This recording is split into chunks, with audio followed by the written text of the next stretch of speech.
আসসালামু আলাইকুম। নবম ও দশম শ্রেণীর বিজ্ঞান বিভাগের ছাত্রছাত্রীরা পদার্থবিজ্ঞানকে অনেক বেশি ভয় পান। কিন্তু পদার্থবিজ্ঞানে ভয় পাওয়ার কোনো সাবজেক্ট না।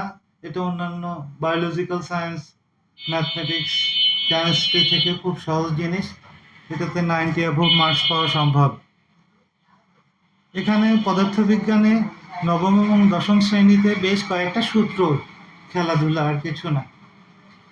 যেরকম নিউটনস ল, গতি বিষয়ক সূত্র, আর্কিমিডিসের সূত্র রয়েছে, আইনস্টাইনের কয়েকটা সূত্র রয়েছে, তাপ এবং তাপমাত্রা কয়েকটা ক্যালকুলেশন রয়েছে, এগুলো আর কি।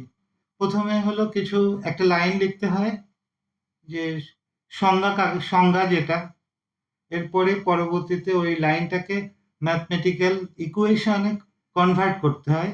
সেকেন্ড স্টেপে ওটাকে সলভ করতে হয়। যেরকম নিউটন সাহেব বলেছে যে প্রতিটি ক্রিয়ারই সমান এবং বিপরীত প্রতিক্রিয়া আছে, অতএব দ্যাট ইজ ফোর্স। ফোর্স মানে বল।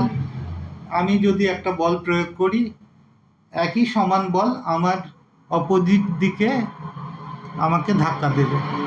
ঠিক নিউটনের সাহেব যে সূত্রটা বলেছেন যে প্রতিটা ক্রিয়ারই সমান এবং বিপরীত প্রতিক্রিয়া রয়েছে, তো ওটা ফোর্স প্রয়োগ করলে আমার বিপরীত দিক থেকে মাইনাস ফোর্স চলে আসবে। আমি যদি 5 কেজি বল প্রয়োগ করি কারো পরে, তাহলে আমার দিকেও 5 কিলোগ্রাম বা কেজি বিপরীত দিক থেকে এই বলটি প্রয়োগ হবে।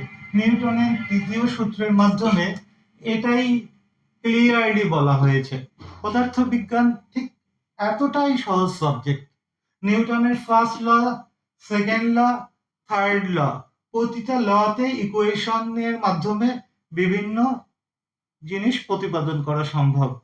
যেরকম বল সমান সমান ভর গুণ ত্বরণ, যারা জানেন। ইংলিশে এফ সমান সমান এম এ, এফ সমান সমান ফোর্স, FOURCE, এম তে মিন্স MASS, মাস, এবং এ সমান সমান এক্সিলারেশন।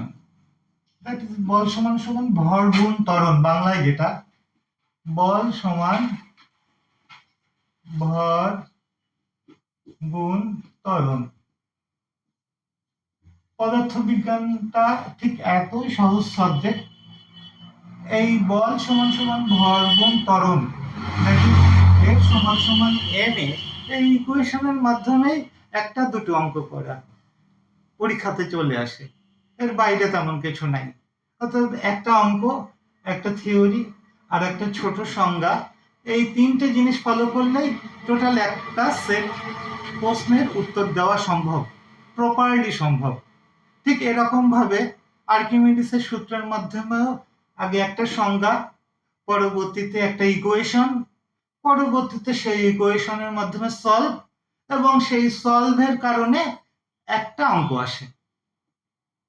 ঠিক প্রতিটা চ্যাপ্টার এভাবে যদি আমরা মার্কস কালেক্ট করতে পারি, পদার্থবিজ্ঞান সো ইজি।